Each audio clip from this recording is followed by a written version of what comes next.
1।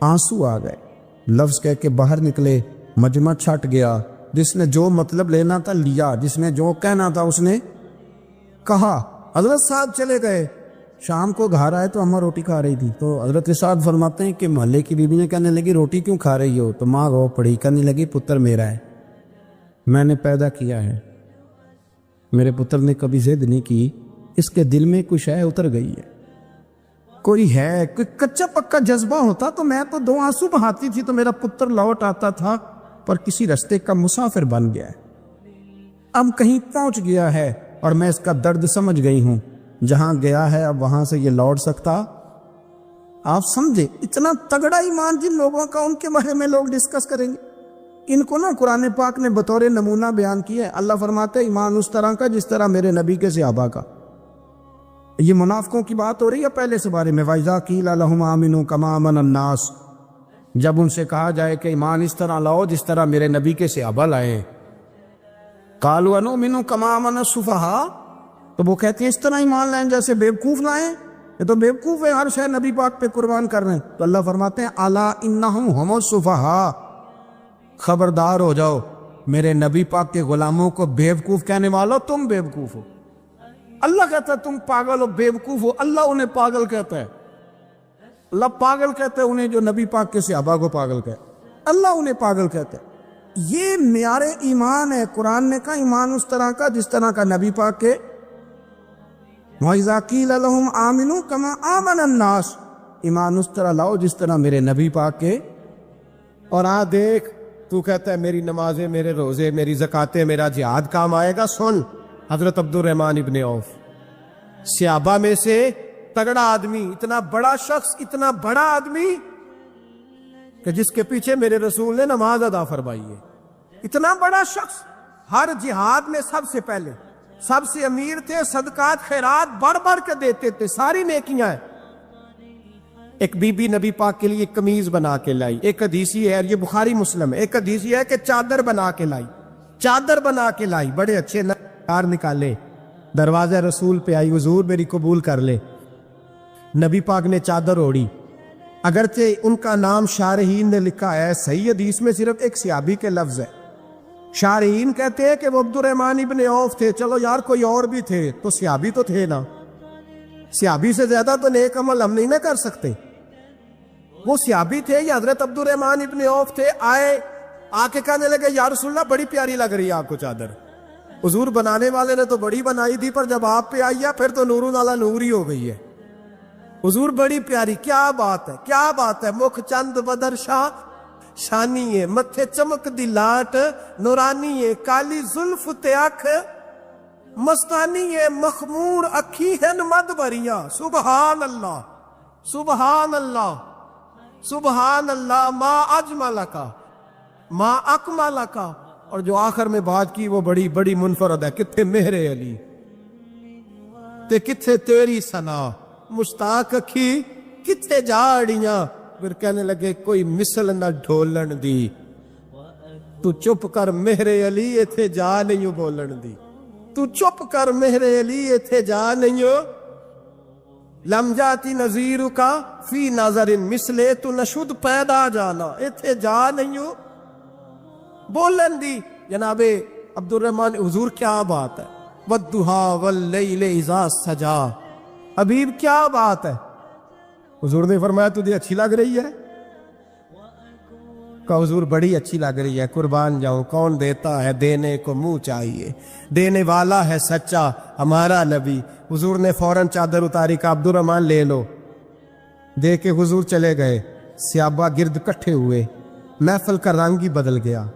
تھوڑی دیر پہلے مسکراہٹ تھی، ایک صحابی غصے سے بولے، کہنے لگے عبد الرحمن یار تو تگڑا بندہ ہے، تو چاہے تو ابھی باہر جا کے 100 چادر اس طرح کی خریدے، حضور تو کسی کی قبول ہی نہیں کرتے، بڑی مشکل سے کسی کی چیز لیتے ہیں، غریب کا خیال رکھتے ہیں، حضور نے قبول کر لی تھی تو عجیب آدمی ہے، تو نے مانگ لی، یہ خیال نہیں آیا۔ پہلے مسکراہٹیں تھیں جب حضور اور جناب عبد الرحمن، اب سنجیدگی آئی، اب سنجیدگی کے فوراً بعد جب صحابی نے سوال کیا تو محفل میں آنسو آ گئے، حضرت عبد الرحمن رو پڑے، نمازیں بھی ہیں، جہاد بھی ہے، پر فخر میں کسی بات پہ رو پڑے، کہنے لگے او بیلیا تیرا کیا خیال ہے، میں نے اوڑھنے کے لیے لی ہے، پہننے کے لیے لی ہے؟ فرمانے لگے نہیں، اللہ کی عزت کی قسم، میں نے تو اس لیے لی ہے جب مروں گا تو گھر والوں کو کہوں گا مجھے نبی پاک کی چادر میں کفن دینا، اٹھانا بخاری پڑھنا، حضور کی چادر میں کفن دینا، اس لیے کہ مجھے پتا ہے جب مصطفیٰ کی چادر اوڑھ کے جاؤں گا تو اللہ بے حساب ہی بخشش فرما دے گا۔ تو نبی پاک کے وسیلے کا قائل نہیں، یہاں چادر کی بات ہو رہی۔ مجھے ایک صاحب نے سوال پوچھا، کہنے لگے میلاد کس کو منانا چاہیے؟ میں نے کہا اس بیٹی کو منانا چاہیے میلاد جو زندہ ہوتی تھی تو دفن کر دیا جاتا تھا، پر میرے رسول نے فرمایا اب جو بیٹی پالے گا نا میں اس کا بازو پکڑ کے جنت میں ساتھ لے کے جاؤں گا۔ میں نے کہا میلاد اس ماں کو منانا چاہیے جس کا بیٹا گلے میں رسی ڈال کے ماں کو منڈی میں بیچ جاتا تھا۔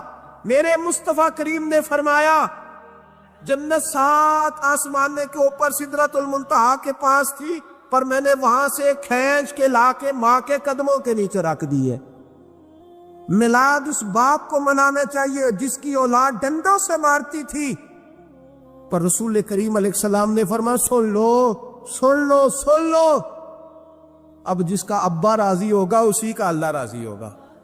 میں نے کہا میلاد اس غریب کو منانا چاہیے جو بھینس کی طرح بکری کی طرح منڈی میں بکتا تھا، پر مصطفیٰ نے کالے رنگ والے حبشی غلام کو سینے سے لگا کے کہا غریبوں کو چھوٹا نہ سمجھنا، میں اللہ کے رسول جب جنت میں جاؤں گا تو آگے بھی غریب ہوں گے، پیچھے بھی غریب ہوں گے، دائیں بھی غریب ہوں گے، بائیں بھی غریب ہوں گے۔ فرمایا امیر ویٹنگ لسٹ میں ہوں گے، 500 سال بعد جنت میں جائیں گے، غریبوں کے لیے جنت کے دروازے 500 سال پہلے ہی کھلوا دوں گا۔ اس کو منانا چاہیے، میلاد منانا چاہیے۔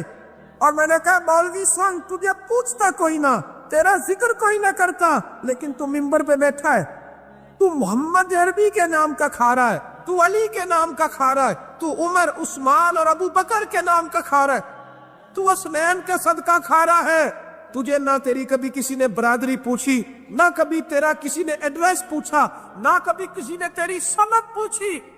لوگ تیرے نعرے لگاتے ہیں، لوگ تیرے ہاتھ چومتے ہیں، پھر مان جا کہ تجھے صبح بھی میلاد منانا ہے، شام بھی میلاد منانا ہے، اور تجھے یہ کہنا چاہیے خس خس جنہ قدر نہیں میرا ایتے صاحب نو وڈیاں، میں گلیاں دا روڑا کوڑا ایتے محل چرایا سپائیاں، تیرا کام تھا تیری آنکھیں بھگی رہتی۔ اور اس بوڑھے کو بھی میلاد منانا چاہیے جس کے بارے میں میرے نبی پاک نے فرمایا سفید داڑھی والے کی جس نے عزت کی اس نے تو رب کی عزت کی، اس نے تو رب کی عزت کی میرے بھائی۔ اس مزدور کو بھی میلاد منانا چاہیے جس کے بارے میں نبی پاک نے فرمایا جو اپنے ہاتھوں پہ چھالے ڈال کے مزدوری کرتا ہے میں نے تو اسے رب کریم کا دوست بنا دیا ہے۔ ہر اس طبقے کو میلاد منانا چاہیے جسے میرے رسول نے عزت عطا فرمائی۔ اس بہن کو بھی میلاد منانا چاہیے جس کے بارے میں نبی پاک نے فرمایا اگر کسی کا باپ چلا جائے اور اس کے حصے میں بہنیں آ جائے، 4 بہنیں، 3 بہنیں یا 2 بہنیں بیاہ کے جو آیا تپے سے، میرے محبوب نے فرمایا میری انگلیاں جڑی ہوئی ہیں نا، اس طرح میں اسے اپنے ساتھ جوڑ کے جنت میں لے کے جاؤں گا۔ اس بہن کو میلاد نہیں منانا چاہیے۔ میرے رسول پاک نے فرمایا جس کی بیٹی واپس آ جائے، طلاق ہو گئی یا بیوہ ہو گئی، واپس آ گئی، نام بچ سکی، واپس آ گئی، فرمایا واپس آنے والی بیٹی کی جو باپ خدمت کرے گا، میرے رسول پاک فرماتے ہیں میں قیامت میں اس کا سفارشی بنوں گا۔ تو اس بیوہ کو اور طلاق یافتہ کو میلاد نہیں منانا چاہیے؟ وہ اس رسول کا ذکر نہیں کرے گی جس نے اتنا درجہ دے دیا، اتنا نواز دیا؟ اور تجھے تو صبح و شام میلاد کرنا چاہیے تھا، تجھے تو صبح و شام درود کرنا چاہیے تھا، سلام کے گجرے بھیجنے چاہیے۔ یا رسول اللہ کہتے تیری زبان جو ہے وہ ہر وقت تر رہنی چاہیے تھی، تو بحث کر رہا ہے، تو اس پہ دلیلیں دے رہا ہے، تو اس پر باتیں کر رہا ہے۔ حضرت عمر سے پوچھنا، حضرت عمر سے، جناب اسامہ بن زید رضی اللہ تعالیٰ عنہ حضور کے غلام تھے، نبی پاک ان سے بڑا پیار کرتے تھے۔ ایک جنگ میں پیسے آئے، حضرت عمر فاروق رضی اللہ تعالیٰ عنہ نے 25,000 دیا اپنے بیٹے کو، اسامہ بن زید کو 50,000 دینار دیے۔ بیٹا کہنے لگا ابا جی وہ تو چھوٹے ہیں، میں بڑا ہوں، وہ حضور کے زمانے میں بچے تھے، میں جہاد کرتا تھا، یہ آپ نے کیا کیا؟ تو حضرت عمر رو پڑے، کہنے لگے بیٹا یہ تیرے باپ کے سر پر جو عزت کے بال ہیں یہ مصطفیٰ کے اگائے ہوئے ہیں، یہ نبی پاک۔ اسامہ سے نبی پاک کا پیار بڑا تھا، حضور کی محبت بڑی تھی۔ بیٹا اس کے ناک سے ریٹ نکلتی تھی تو رسول پاک اپنے ہاتھوں سے صاف کر دیتے تھے، حضور اس کو گود میں بٹھاتے تھے، میں کیسے بھول جاؤں رسول پاک کے احسانات کیسے۔ حضرت عمر جا رہے تھے تو مکے کے رستے میں ایک تنا آیا، کھجور کا خشک تنا، حضرت عمر نے اس کو بازوؤں میں لے کے رونا شروع کر دیا۔ عمر کیا ہوا؟ کہنے لگے یہاں تو میں اونٹ چرایا کرتا تھا، یہاں میرا باپ مجھے مارا کرتا تھا، دیکھو آج عمر لارا لگاتا ہے تو کیسر و کسرا کا او بھائی اصلہ نال جے نیکی کریے، ہاں ہاں ہاں اصلہ نال جے، اصلہ نال جے نیکی کریے تے او نسلاں تاک نہیں بھول دے، ہاں بے اصلہ نال نیکی کریے تے پھول کنڈیاں نال تول دے۔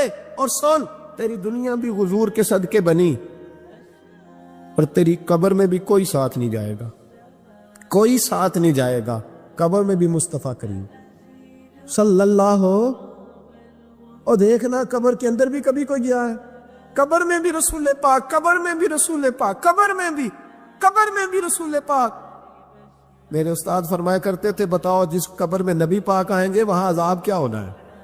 جب حضور ہی آ گئے تو عذاب کیا ہونا ہے؟ نبی پاک تو جدھر سے گزر جائے رب وہ جگہ جنت بنا دیتا ہے، وہاں کیا عذاب ہونا ہے؟ وہاں تو دیدار ہونا ہے، تیری قبر میں بھی نبی پاک۔ اور حضور نے فرمایا میزان عمل پہ عمل تولیں گے تو پھر بھی میں تمہارے پاس ہوں گا۔ حضور علیہ السلام نے فرمایا پل صراط سے گزرو گے تو پھر بھی میں تمہارے پاس ہوں گا۔ اور میرے رسول پاک علیہ السلام نے فرمایا جب تم جنت میں جانے لگو گے تو پھر بھی میں تمہارے، تو بتا تیرے رسول تو ہر وقت تیرے ساتھ ہے، تو کب کب نبی پاک کے ساتھ ہوتا ہے؟ تو بتانا تو کب کب نبی پاک کے ساتھ؟ میں چھوٹے جلسے کا قائل ہوں، لمبی محفل میں گزارش کرتا ہوں دوستوں سے کہ لمبا جلسہ نہ کرو، لیکن ایک جگہ پہ میں گیا تو ایک بڑے پڑھے لکھے آدمی نے مجھے کہا مولانا ان کو سمجھائیں، آدھی رات تک بٹھائے رہتے ہیں، ان کو سمجھائیں۔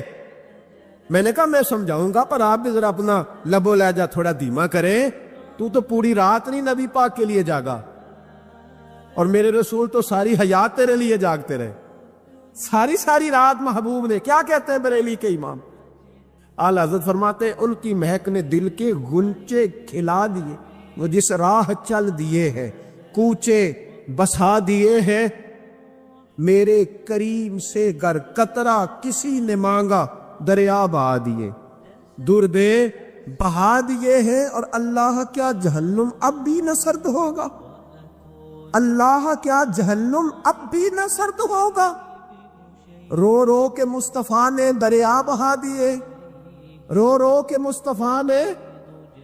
اور پھر کہنے لگے رو رو کے مصطفیٰ نے ان کے نثار کوئی کیسے ہی رنج میں ہو جب یاد آ گئے ہیں، سب غم بھلا دیے، جب یاد آ گئے ہیں سب غم۔ اسی لیے تو ہم کہتے ہیں میلاد کھل کے مناؤ۔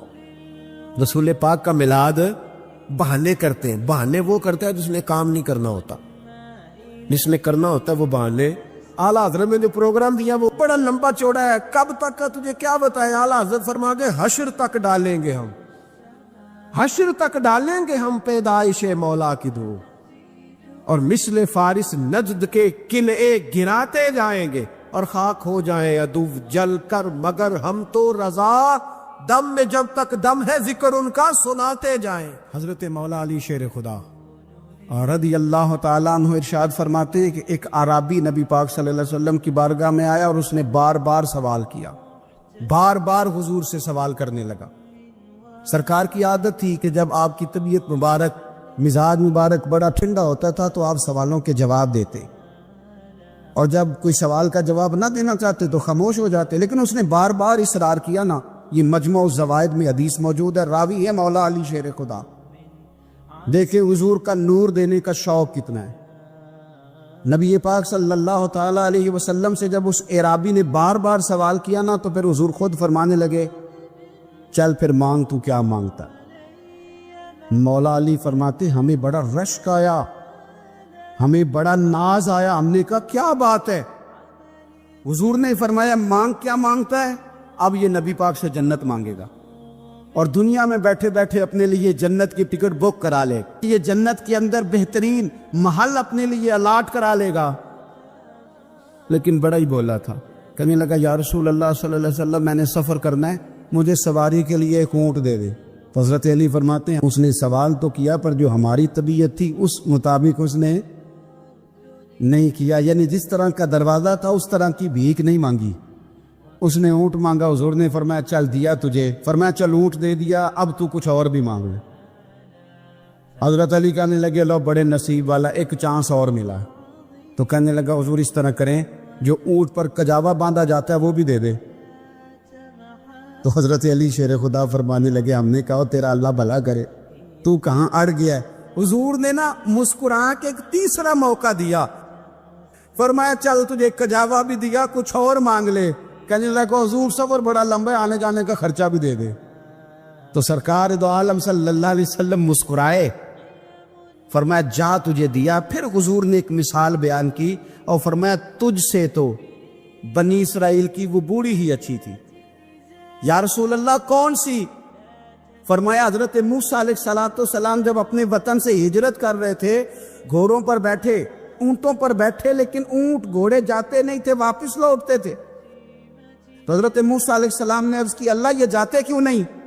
تو رب کریم نے فرمایا اس لیے نہیں جاتے کہ جہاں سے آپ ہجرت کر رہے ہیں نا، وہاں ایک جگہ پہ حضرت یوسف علیہ السلام کا تابوت دفن ہے، جناب یوسف علیہ السلام کی قبر مبارک ہے، آپ وہ تابوت بھی نکال کے ساتھ لے جائیں۔ یہ اگر رب نے بتا دیا تو اللہ یہ بھی تو بتا سکتا ہے نا کہ قبر کہاں ہے۔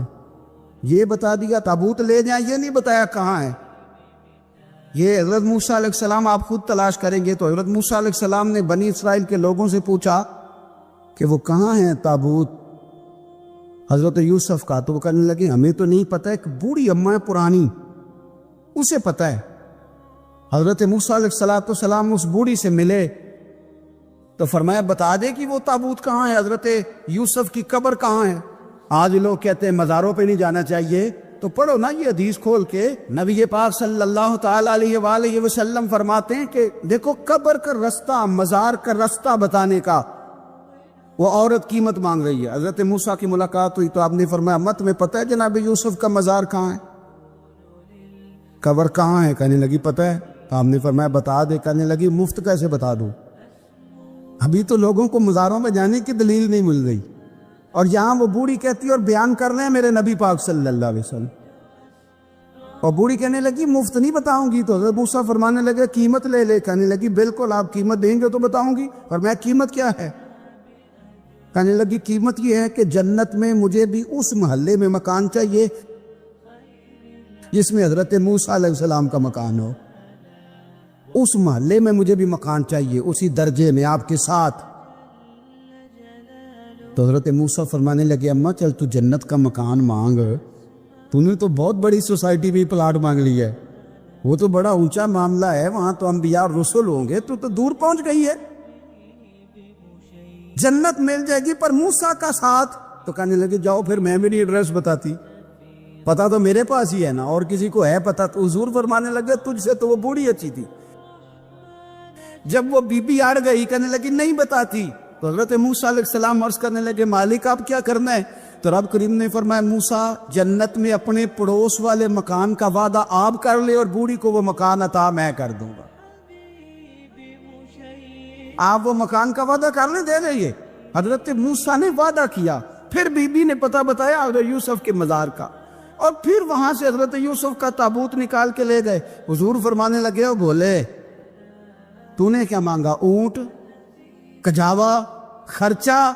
اور کاش میں نے تجھے کہا تھا تو نے کچھ مانگا ہوتا۔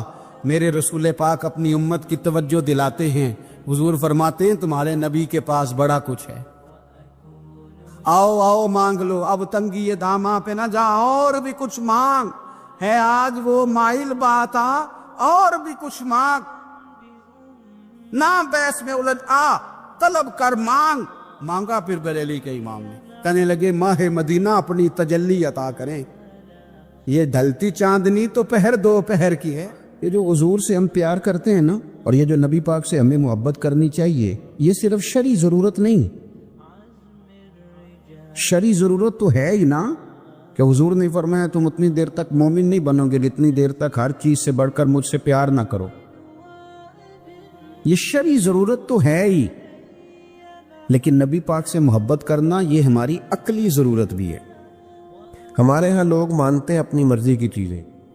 حضور نے فرمایا جب تجھے کسی سے محبت ہوتی ہے تو وہ تجھے بہرا بھی کر دیتی ہے، گونگا بھی کر دیتی ہے، اندھا بھی کر دیتی ہے. نہ انسان محبوب کا نقص دیکھ سکتا ہے، نہ سن سکتا ہے، اور نہ کبھی اس کی زبان سے وہ جملہ ادا ہو سکتا. جس کو محبت ہو، جس نے بات سن لی وہ بھی محبت میں کچا ہے، جس نے بیان کر لی وہ تو فیل ہے نا، بالکل ہی وہ تو ناکام ہو گئے. اور جس نے دیکھ لی، اوہو ایسا نہیں کرنا چاہیے تھا، اس نے بھی ابھی پیار نہیں کیا. یہ وہ الفاظ ہیں حدیث کے جو خود رسول پاک نے بیان فرمائے. نبی پاک صلی اللہ علیہ وسلم نے فرمایا محبت آدمی کو اندھا بھی کر دیتی ہے، بہرا بھی کر دیتی ہے، گونگا بھی کر دیتی ہے. جب محبت ہوتی ہے تو پھر انسان کو کوئی ایسی چیز نظر. ابو جہل نے محبوب پاک علیہ السلام سے کہا معاذ اللہ، مجھے تو آپ کی طرح کا شخص کوئی نظر ہی نہیں آتا. یعنی اس نے کمزور لفظوں میں کہا. حضرت صدیق اکبر حضور کے سامنے کھڑے ہوئے تو کہنے لگے محبوب تیرے جیسا حسین نظر کوئی نہیں آتا.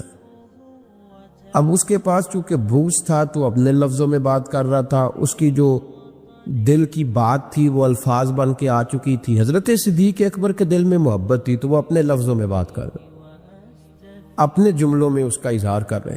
یاد رکھیے گا انہوں نے اس طرح محبت کی جس طرح محبت کرنے کا حق ہوتا، یعنی ہر چیز ہی، مال بھی دے دیا، اولاد بھی دے دی، سارے بچے نبی پاک کی غلامی پہ لگا دی، غلام بھی سارے حضور کے پیچھے لگا دیے، بس نبی پاک کی ڈیوٹی کرنی ہے. ہزاروں دینار کا نقصان اٹھایا لیکن نبی پاک صلی اللہ علیہ وسلم کی غلامی پر ہر چیز کو ترجیح دی.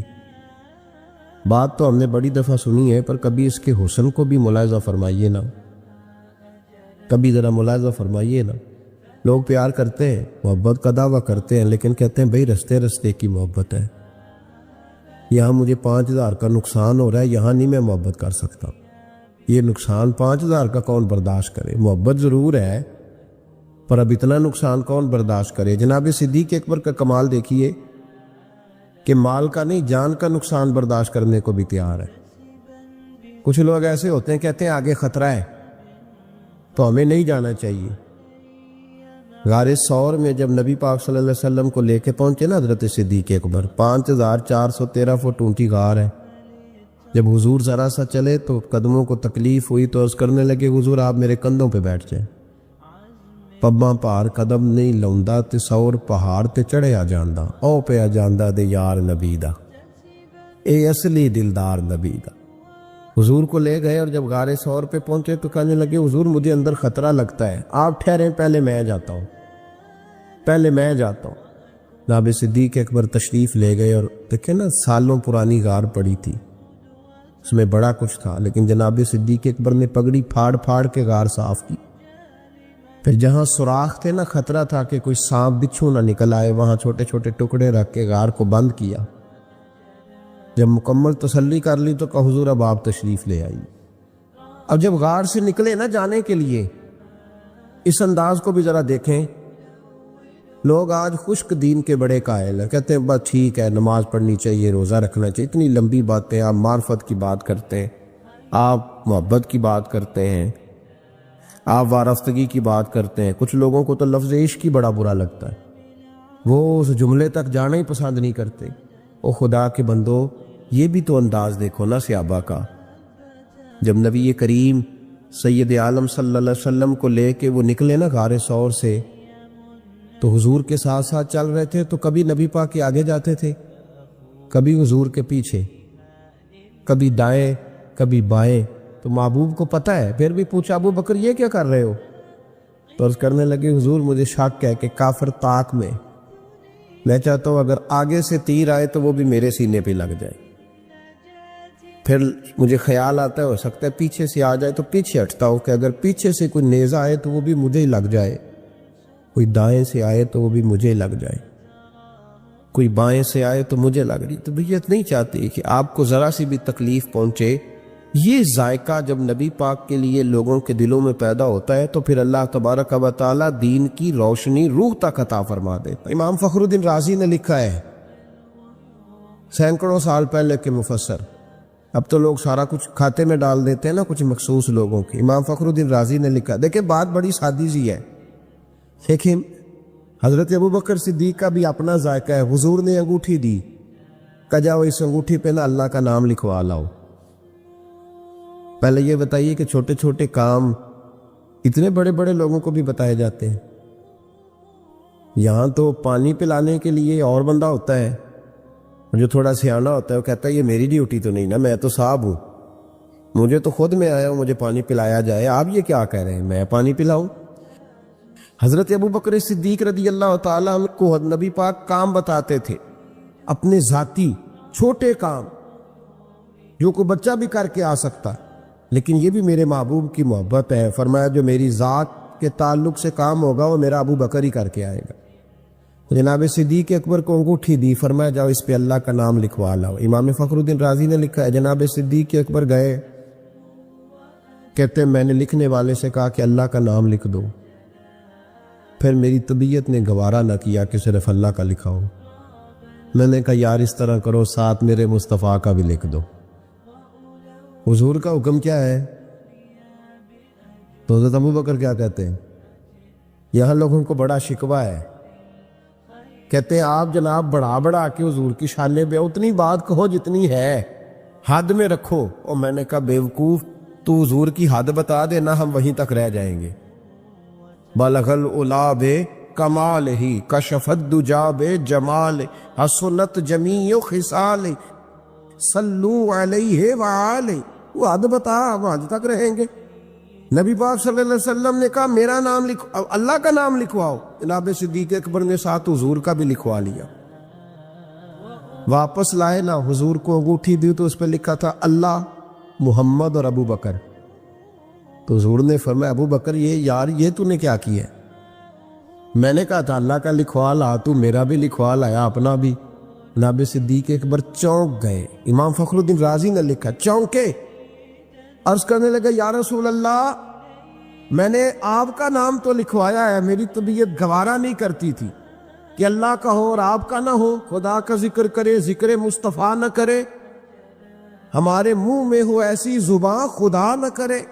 کہا حضور اللہ کا نام تو آپ نے کہا تھا اور میں نے ساتھ گوارا نہیں کیا کہ آپ کا نہ ہو، تو میں نے لکھوا لیا ہے، باقی اپنا میں نے نہیں لکھوایا. حضور واللہ میں نے نہیں لکھوایا. محبوب ابھی بات سو نہیں رہے تھے کہ جبریل امین حاضر ہو گئے. عرض کرنے لگے یا رسول اللہ رب فرماتا ہے ابو بکر گوارا نہیں کرتا کہ میرے نام سے آپ کا نام جدا ہو، تو رب گوارا نہیں کرتا کہ آپ کے نام سے ابو بکر کا نام جدا ہو. لہذا ابو بکر نے آپ کا لکھوایا ہے اور ابو بکر کا رب کریم نے لکھوا دیا ہے. تو بھائی محبت جب یہ روپ اختیار کرتی ہے تو اعلیٰ حضرت پھر بول اٹھتے ہیں، فرماتے ہیں اگر مصطفیٰ جیسا پیر کوئی نہیں تو پھر ابو بکر جیسا مرید بھی کوئی نہیں. حضرت ابو بکر صدیق سے کسی نے پوچھا آپ کی پسند کیا ہے؟ کہنے لگے کہ میری پسند یہ ہے کہ میری بیٹی مصطفیٰ کے گھر میں جائے اور حضور کی نوکری کرتی رہے. اور یا ابو بکر دوسری، فرمایا دوسری پسند یہ ہے کہ رب مجھے مال دیتا رہے اور میں محبوب کے قدموں پہ قربان کرتا رہوں. تو تیسری، فرمایا تیسری پسند یہ ہے کہ النظر الی وجہ رسول اللہ، حضور بیٹھے رہیں اور میں حضور کے چہرے کا دیدار کرتا رہوں. یہ میری پسند. انہوں نے اپنی زندگی ڈھال لی تھی نبی پاک کی غلامی، ڈھال لیا تھا اپنے آپ. اس لیے مطمع نظر ہی ایک تھا، زاویہ نگاہ ہی ایک تھا، سوچ ایک کی طرف رہتی تھی، دائیں بائیں جاتی نہیں.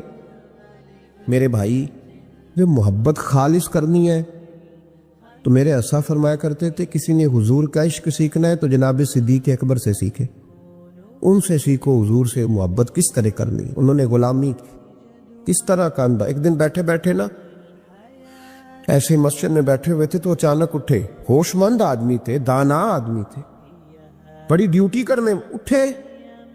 تو جو ملک شام کی طرف رستہ جاتا تھا نا مدینے کا، اس رستے جانے لگے. امیر المومنین حضرت ابو بکر صدیق جاتے جا رہے ہیں. تھوڑی دیر گزری تو کچھ صحابہ نے کہا حضور آپ کدھر جا رہے ہیں؟ ہم بھی پیچھے پیچھے، کدھر جانا؟ تو پلٹے تو رو پڑے. کہنے لگے ایک دفعہ نبی پاک صلی اللہ علیہ وسلم کئی دن کے بعد نظر نہیں آئے تھے، پھر حضور ادھر سے تشریف لائے، تو میرے دل میں خیال آیا شاید آج بھی حضور ادھر سے آ جائے. تو میں چلا سب روگاں دا روگ محمد جس کا نام بچھوڑا. کہا میں جب بہت علیل ہوئے نا حضرت صدیق اکبر، تو جناب عمر فاروق رضی اللہ تعالیٰ انہوں نے ایک طبیب بلایا ملک شام سے. کہا اسے دیکھو تو صحیح، روز بروز کمزور ہوتے جا رہے ہیں. تو طبیب دیکھ کے کہنے لگا مرض تو کوئی نہیں، لیکن ان کا دل بے چین، ان کی روح پریشان ہے، یہ کسی سے بچھڑے ہوئے لگتے ہیں. تو حضرت عمر کہنے لگے صدیق کیا بات ہے یار، کس سے بچھڑے ہو؟ تو جناب ابو بکر نے آنکھ کھول کے دیکھا، فرمایا تجھے تو جیسے پتہ ہی نہیں، تمہیں تو جیسے خبر ہی نہیں. تو حضرت عمر بھی رو پڑے. بھائی محبت کی تو ٹوٹ کے نبی پاک صلی اللہ علیہ وسلم کے ساتھ ان کی وفاؤں کا رشتہ رہا تو پھر حد درجے کا رہا، ہر چیز قربان کی. یہ جو لوگ سوچ سمجھ کے چلتے ہیں نا، وہ بیچارے اپنے ذائقے کھو بیٹھتے ہیں سارے. حضرت صدیق اکبر رضی اللہ تعالیٰ عنہ کی زندگی بتاتی ہے کہ حضور کی غلامی کرو تو کھل کے کرو، ڈٹ کے کرو. پھر جو بچا بچا کے رکھتے ہیں ان کے پاس کچھ بھی نہیں رہتا. خود محبوب پاک صلی اللہ علیہ وسلم نے فرمایا حضرت اسماء بنت ابی بکر صدیق سے، فرمایا رب کے رستے میں جب دے تو گن گن کے نہ دیا کر، ورنہ وہ بھی تجھے گن گن کے ہی دے گا. اور کوئی چیز بچا کے نہ رکھ، اس کے رستے میں بے حساب دے، وہ بھی تجھے بے حساب ہی عطا فرمائے گا. ہم محبت میں بھی کنجوسی کرتے ہیں، سوچ سمجھ کے تھوڑی سی.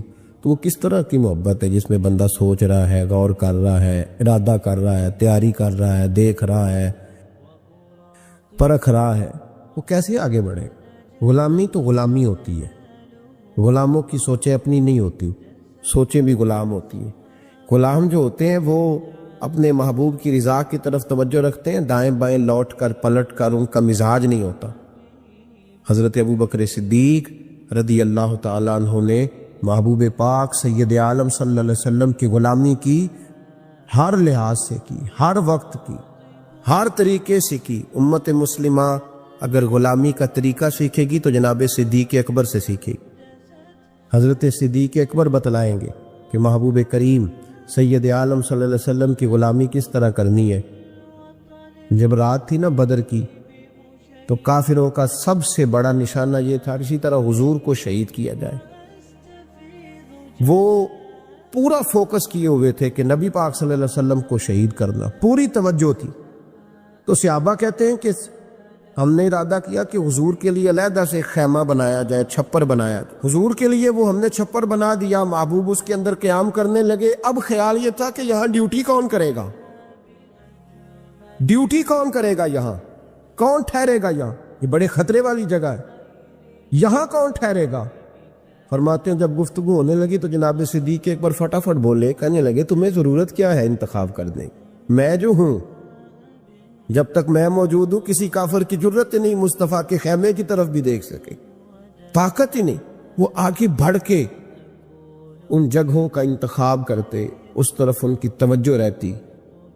میرے محبوب پاک علیہ الصلاۃ والسلام ان پر اعتماد کرتے. 17 نمازیں نبی پاک نے جناب صدیق اکبر کے پیچھے ادا فرمائی، 17 نماز. اور جناب ابو بکر کا بھی یہ حال تھا. آج تو باہر کھڑے ہو کے سلام پڑھو تو کچھ لوگ کہتے ہیں سلام آپ پڑھ لیں، کھڑے کیوں ہوتے ہیں؟ کھڑے ہونے سے دقت ہونے لگی. میں نے کہا چلو بیٹھ کے پڑھ لو بھائی، اگر اتنی سی بات صحیح آپ کو دشواری ہے. حضرت صدیق اکبر رضی اللہ تعالیٰ عنہ نماز پڑھا رہے تھے. محبوب پاک سید عالم صلی اللہ علیہ وسلم تشریف لے آئے. حضور ایک صلح کے لیے گئے، فرمایا مجھے دیر ہو گئی تو کسی کو ابو بکر سے کہنا نماز پڑھا لے. تو کہتے ہیں حضور کو دیر ہو گئی، جناب بلال نے اقامت کہی تو حضرت صدیق اکبر مصلی پہ کھڑے ہو گئے. ابھی 2 ہی رکعتیں پڑی تھی کہ حضور تشریف لے آئے. جس صف سے حضور گزرتے رہے صحابہ رستہ چھوڑتے رہے. دوران نماز ہی محبوب پہلی صف کے قریب آئے تو جناب صدیق اکبر نے قدم پیچھے ہٹایا، عین نماز میں، عین نماز۔ حضور نے فرمایا ابو بکر مکمل کرو نماز، پھر قدم ہٹایا، تیسری دفعہ پھر کہا، پھر قدم ہٹایا، جناب صدیق اکبر پیچھے ہٹ گئے۔ محبوب نے نماز مکمل کرائی اور فرمایا میں نے جب کہا تھا مکمل کراؤ تو کیوں نہیں کرائی؟ کیا خوبصورت انداز ہے۔ کہنے لگے یا رسول اللہ اب ابو قحافہ کے بیٹے کی اتنی جرت تو نہیں نا کہ مصطفیٰ کا امام ہی بن جائے، مجھے بتائیے ہامتے کامتے لرزتے سہمے ڈرتے کب کبھی وجود پہ طاری ہوئی بندے میدان محشر میں جمع ہو، انہوں نے خبر ہو کہ ڈائری تو کھل گئی، آڈیو ویڈیو تو چل گئی، پتہ تو سارا آ گیا، فرشتے دفتر اعمال لے کر پہنچ گئے، چھوٹی سی چھوٹی ذرے کے برابر بھی کوتاہی تو یہاں تک آ گئی، بندہ ڈرے کانپے اور اچانک آواز کرم آئے، ان اللہ یغفر الذنوب جمیعا، بے شک اللہ سارے گناہوں کو معاف فرمانے والا ہے۔ تو کیفیت کیا ہے، انداز کیا ہے؟ اس وقت انسان کے دل کو جو تسلی ہوتی ہے وہ تسلی کیا؟ ان اللہ یغفر الذنوب جمیعا، بے شک اللہ سب گناہوں کو بخش دیتا۔ دوستو، شدید بے سکون، بے چین، مضطرب، الجھے خیالات، سخت بیمار، سخت کمزور، مالی مشکلات کا شکار لوگ، جسمانی بیماریوں سے لڑنے والے لوگ، اور رشتہ داروں اور احباب اور ان کی بے وفائیوں کا شکوہ کرنے والے لوگ، اگر ان ساری تکلیفوں سے نکلنا چاہیں تو حل ایک ہی ہے، ادھر ادھر نہ دیکھیں، اپنے رب کی رحمت کی طرف دیکھیں، اپنے کریم مالک کے کرم پر توجہ کریں، اور یہ ذہن بنائے کو کتنا بھی بیمار ہو جب رب شفا دینا چاہے، کوئی کتنا۔ اور پھر حضور نے ایک بات ارشاد کی، کچھ باتیں ایسی ہیں جن کو بیان کرتے ہوئے نا گہرائیاں ساری ختم ہو جاتی ہے کہ اس سے زیادہ گہری بات کیا ہو سکتی، رانائیاں اور رنگ سارے مان پڑ جاتے ہیں کہ اب اس میں جلوے اور کتنے بھرے جا سکتے تھے۔ ساری انسان کی سوچیں اور وسعتیں اچانک سمٹنے لگتی ہے کہ یار اتنی بڑی بات، یہ ذرا انداز دیکھیے حضور کا بیان کرنے کا۔ نبی پاک علیہ السلام فرماتے ہیں جب قیامت والے دن اللہ ان لوگوں کو اجر عطا کرے گا نا جن پر دنیا میں مشکلات آتی رہی، تو فرمایا وہ لوگ سوچیں گے کہ یہ تو مشکلات تھوڑی تھی، کاش کبھی زیادہ آ جاتی نا، کاش ہمارے وجود کینچیوں سے کاٹ دیے جاتے۔ وہ لوگ سوچیں گے، اور وہ بھی سوچیں گے جن پر مشکلات نہیں آئی تھی کہ کاش کبھی ہم بھی اس چکی سے پس کے آتے نا۔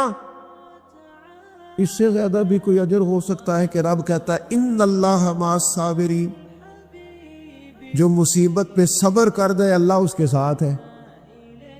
معیت الہی اس شخص کو نصیب ہو رہی، رحمت خداوندی سے کبھی نظر نہ ہٹائے۔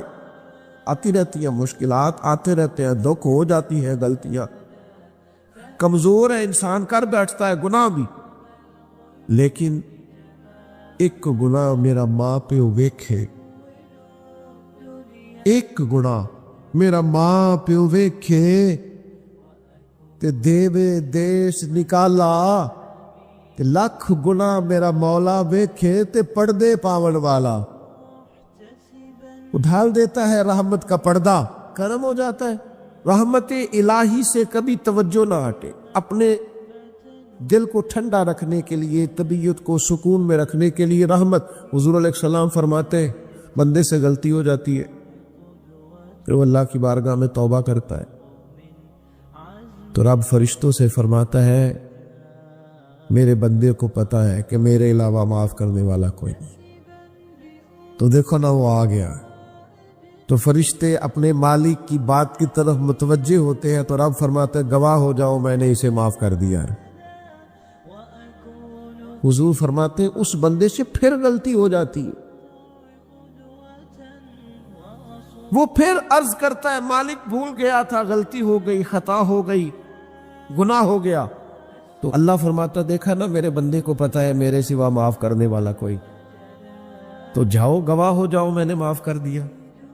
حضور فرماتے تیسری بار پھر غلطی ہو جاتی، یہ پھر آ جاتا ہے، تسی تے میں دسو کھا جڑا 3 واری آوے او دا علاج کی ہے؟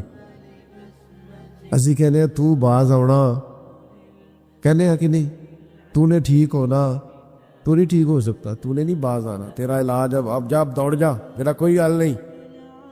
حضور فرماتے 6 بار آ گیا، تیسری بار آ کے کہتا اللہ معاف کر دے، تو اللہ کہتا ہے پتہ نا میرے بندے کو میرے علاوہ معاف کرنے والا کوئی نہیں، گواہ ہو جاؤ میں نے اسے معاف کر دیا۔ گویا وہ جب جب آتا رہتا ہے رب تب تب اسے معاف فرماتا رہتا۔ رحمت داد دریا الہی، یہ درویشوں نے جو باتیں کی ہیں بڑی سوچ سمجھ کے کی۔ رحمت داد دریا الہی، ہر دم رحمت داد دریا الہی ہر دم وگدا ہے۔ میں نے اگلا شعر نہیں پڑھنا، اتنے میں ایک مصرے میں بات کرنی ہے صرف۔ رحمت داد دریا الہی، اگلا مصرع نہیں کہنا، اس کا معنی کیا ہے سمجھو۔ درویش کہتے ہیں ایسا نہیں ہوتا کہ کبھی کبھی رحمت ملتی ہے، ہر دم وگدا ہے تیرا۔ رحمت داد دریا الہی ہر دم ہر دم دم دم ہر دم وگدا تیرا، بس جے وچوں ایک قطرہ بخشے نا مینوں وی تے کام بڑھ جاتا ہی۔ دم دم ہر دم سے بندے کو اللہ کی رحمت ملتی ہے، ہر وقت کرم ہوتا ہے، ہر وقت۔ اس کے لیے تو نہ کسی جگہ کی پابندی ہے، نہ وقت کی پابندی ہے، نہ یہ ہے کہ وہ اس وقت میسر ہے اور معاذ اللہ اس وقت میسر نہیں، نہ اسے اونگ آتی ہے نہ نیند آتی ہے۔ صبح بھی کرم شام بھی کرم، وہ ہر وقت رحم ہی رحم فرماتا ہے۔ اور حضور فرماتے جب اس نے مخلوق بنائی تھی نا، اسی وقت اس نے اپنے عرش پہ لکھ دیا تھا لوگوں میرا غضب زیادہ نہیں میری رحمت ہی زیادہ ہے۔ جس نے بنانے سے پہلے کہا تھا بنانے سے کرو شکر کتنا اور فخر کتنا کروں، تیرے کرم نے مجھے فائز المرام کیا اور بنا کے سید عالم کا امتی مجھ کو گناہ سے پہلے ہی بخشش کا انتظام کیا۔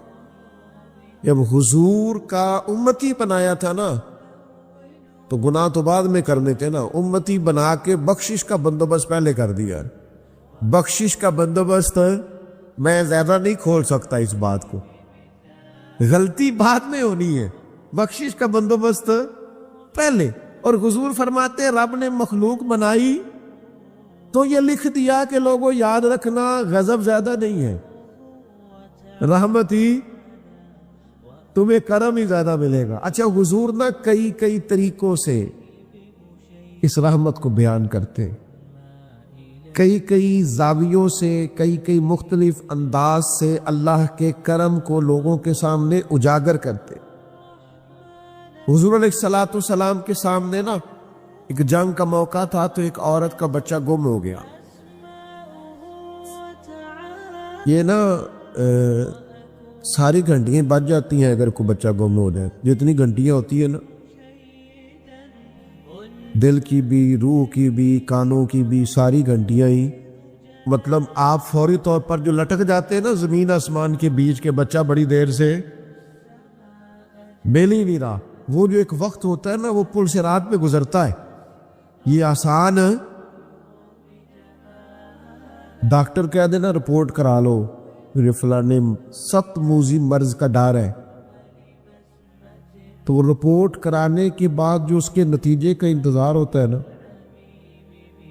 وہ جو کرب ہوتا ہے وہ خطرناک ہوتا ہے۔ آپ بات کو سمجھیں، انسان کو محسوس ہو کہ میرے جگر کا پارا، میرا ٹکڑا، میرا بیٹا مل نہیں رہا،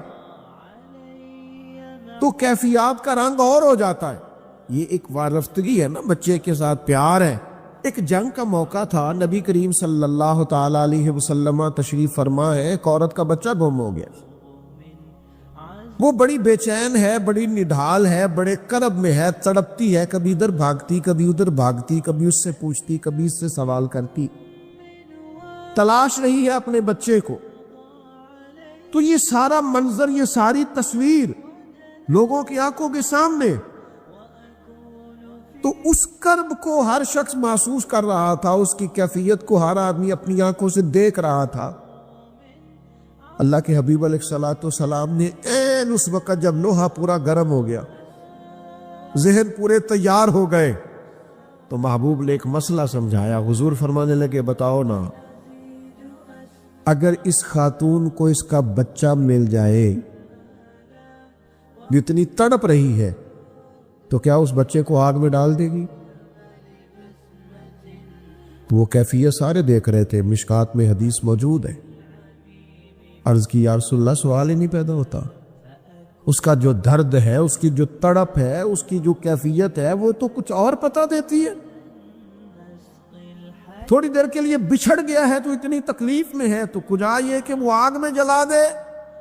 جب ذہن یہاں تک تیار ہو گئے، لوگوں کا ذہن یہاں تک تیار ہو گیا، تو اب میرے کریم محبوب کی آنکھوں میں آنسو آئے. اب حضور نے رحمت الہی کا جھونکا لوگوں کو دیا. کریم فرمانے لگے جتنا یہ اپنے بچے سے پیار کرتی ہے نا، رب کریم اس سے بڑھ کر اپنے بندے سے محبت فرماتا.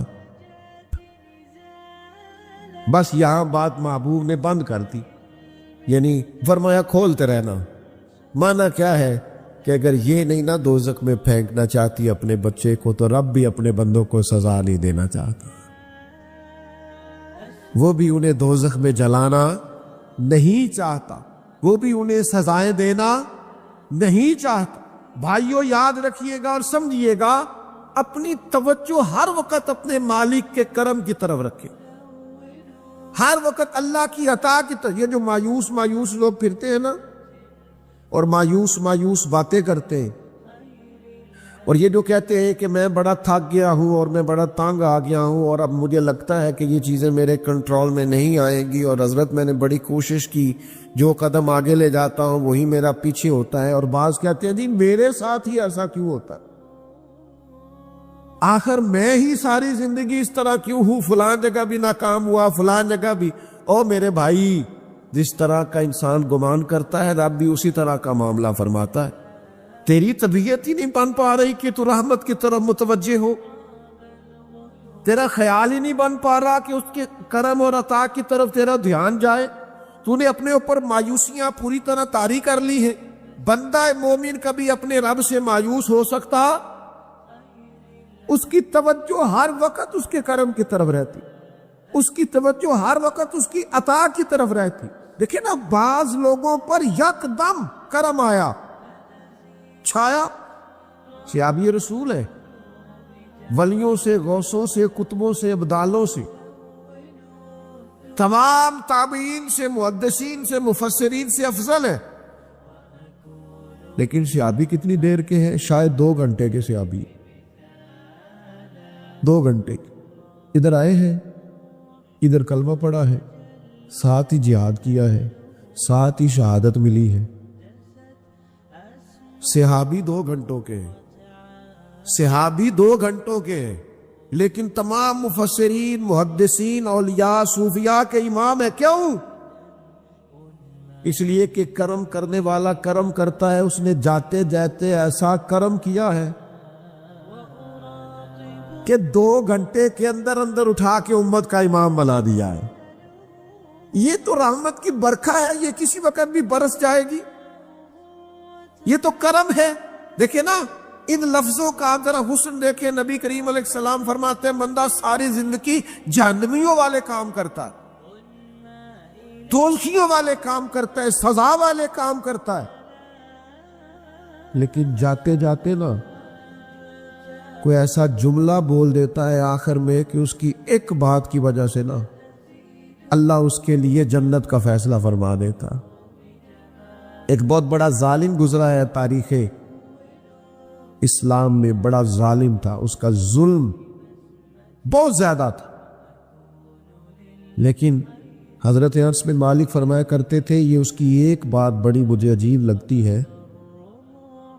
اس نے آخر میں ایک جملہ کہا تھا، ظالم بڑا تھا، اس نے آخر میں ایک جملہ کہا تھا. اس نے کہا تھا مالک میں نے ظلم کیے پر میں شرمندہ بڑا ہوں، اور یہ لوگ مجھ سے کہتے ہیں کہ میرے گناہ تیری رحمت سے زیادہ ہیں۔ مجھے بتا میرے گناہ تیرے کرم سے زیادہ تو نہیں؟ حضرت انس بن مالک فرماتے اس کی بات سن کر میرے دل کو چوٹ لگی، مجھے یوں لگا اس نے منا لینا ہے رب کے کرم۔ او میرے بھائی، اللہ کی عطا سے زیادہ تو نہیں، اس کے فضل سے زیادہ تو نہیں۔ رسول اللہ صلی اللہ تعالی علیہ وسلم فرماتے ہیں کہ رب فرماتے ہیں اگر میرے بندہ اتنے گناہ کرے کہ اس کے گناہ آسمان تک پہنچ جائیں، یا اتنے گناہ کرے کہ زمین کی تہ تک پہنچ جائے، اور پھر وہ آ کے اپنے کریم رب کے حضور معافی مانگے سچے دل سے، تو اللہ پھر بھی اسے معاف فرما دے گا۔